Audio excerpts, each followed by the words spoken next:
बघून झाल्यावर आम्ही निघालोय SFC मॉलला हनुमान पिक्चर बघायला.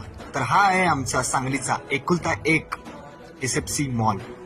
तिकीट काढून झाल्यावर आत सोडायची थोडी वाट बघितली आणि खतरनाक असं पोस्टर बघत आम्ही निघालो आत. पिक्चर बघायसाठी मी तर लय आतुर होतो, कारण मारुती यांचा पिक्चर म्हटल्यावर उत्सुकता तर असणारच ना. तर याबद्दल थोडक्यात सांगायचं म्हणलं तर मराठीतला दे दनादन पिक्चर जसं आहे अगदी तसंच मारुती यांची कणभर जरी ताकद एकत्र भेटली तर तो माणूस काय काय करू शकतो याची उदाहरणं यात दिल्यात. थोडके सीन दिल्यात ते पाहून घ्या.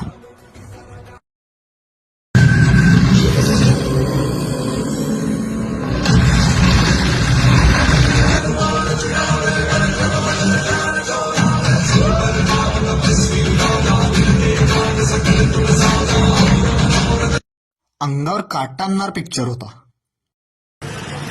पिक्चर बघून झाल्यावर पेपूजा करायसाठी आम्ही निघालो मिरज मार्केटला. त्यांनी चायनीज मागवलं, पण आपला आणि चायनीजचा आहे 36चा आकडा.